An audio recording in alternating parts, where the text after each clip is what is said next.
Na última aula, aprendemos os parâmetros do box. Agora, vamos trabalhar com a esfera.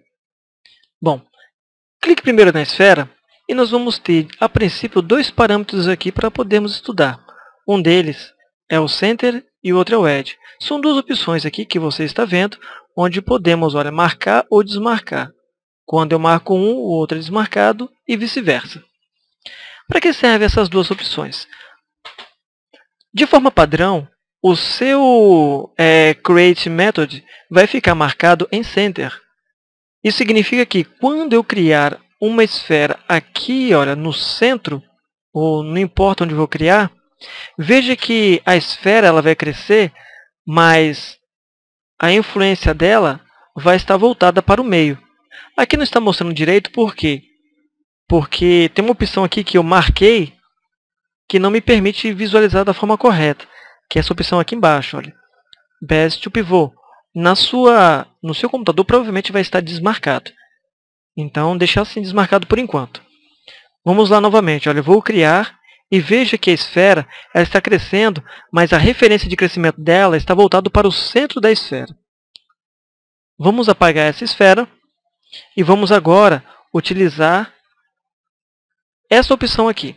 Marquei nela e veja só que quando eu peço para ela crescer, olha, quando eu faço ela crescer, veja que ela está crescendo, só que a influência dela de crescimento não está voltada para o centro, e sim para o canto. Você consegue perceber isso nas visões top e left. Vamos novamente mostrar. Está aqui clicado a esfera, vou criar ela aqui em cima, olha.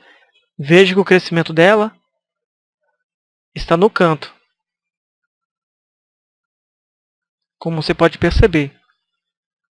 Na visão de front você não percebe isso, só consegue perceber na visão de left e na visão de top. Então é para isso que serve. Vamos clicar de novo aqui no Center e vamos colocar aqui de novo. Olha, criei uma esfera e pronto. Aqui embaixo eu tenho alguns outros parâmetros, ou melhor dizendo, antes de passar para baixo, né? Vamos apagar essa esfera aqui e clicar aqui novamente. E veja só que eu tenho aqui uma opção chamada Keyboard Entry.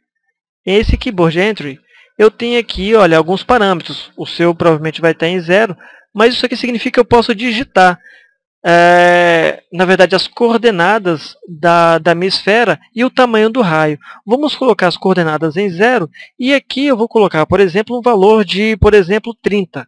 E quando eu clicar em Create, ele já cria a esfera do tamanho que eu quero, já pré-definido com o tamanho correto dela, já nessa posição. Diminuo aqui, olha, e consigo ver naturalmente o tamanho da esfera. Eu também posso definir o tamanho da esfera por aqui. Então, olha, posso tanto aumentar como diminuir o tamanho da esfera por esse raio. E aqui também eu posso distinguir, ou posso definir o tamanho, ou melhor, a quantidade de segmentos também da esfera. Aqui no caso está mostrando 28, mas naturalmente ela fica com esse valor aqui, olha, 32. Então veja que a quantidade de segmentos aumenta um pouco mais. Quanto maior for a quantidade de segmentos, melhor fica a resolução da sua esfera, mais redonda ela fica. Porém, também ela pesa um pouco mais. Se eu diminuir, por exemplo, a quantidade de segmentos ao mínimo, ela chega nesse resultado aqui de aparência.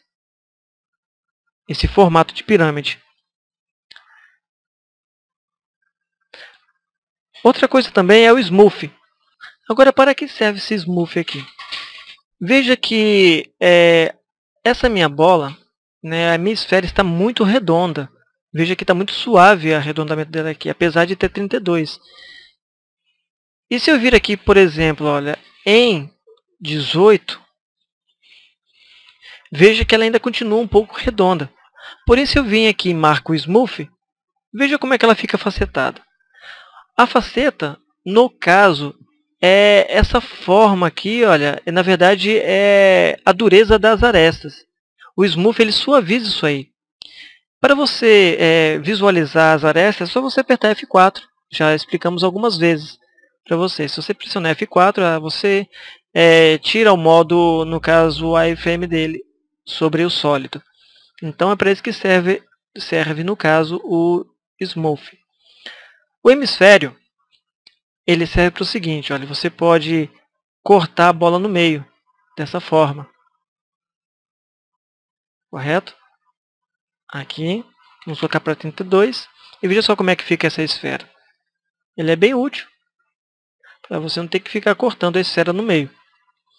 Outra coisa também, você pode colocar, olha, nesse formato aqui, olha, squash, onde ele vai, no caso, achatar a bola aí, olha, tornando ela com a mesma quantidade de polígonos, como se ela tivesse da forma inteira. E isso aqui não, isso aqui na verdade ele simplesmente corta mesmo, reduzindo tanto a quantidade de polígonos, como também o hemisfério dessa esfera. O slice aqui ligado, ou seja, o slice on, ele serve para você também dividir essa linha aqui, olha, que constrói a esfera. Dá para você ver uma pequena linha. Deixa eu ver, clicar aqui no F4 ver se mostra. Aqui não percebe muito não, mas se você vir aqui, ó, tem uma pequena linha que mostra aqui no meio.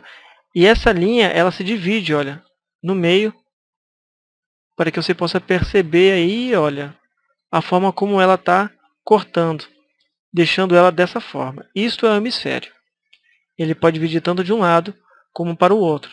E se você coloca 0, ele volta à posição normal. E se você desmarca aqui, olha, também aquela linha que mostrava aqui no meio, que eu falei para vocês alguns minutos atrás, também desaparece. Esse aqui é o Bezier. Para poder visualizar o Bezier, eu primeiro vou ter que vir aqui, olha, e deixar em 0 o hemisfério, para que ele possa visualizar a esfera pelo tamanho completo. E veja que, quando eu criei a minha esfera, ela criou a esfera no centro. Veja que, quando eu visualizo a esfera, ela está exatamente essa grid aqui, olha, na viewport, que esse plano cheio de quadradinho, ele está cortando a esfera no meio. E essa linha aqui, olha, preta, mas mais escura no caso, é uma representação da grid. Então, quando eu clico em Bezier to Pivot, ele vai para cima dessa linha, exatamente na base, 0 do pivô. Olha, como pode perceber, a linha aqui embaixo. Então, significando que ele está sobre a superfície, no caso da viewport, que é essa aqui, olha, que é a posição 0 dele. É para isso que serve a esfera. Então é isso aí, pessoal. Olha, na próxima aula vamos aprender então a trabalhar com cilindro. Então, até mais.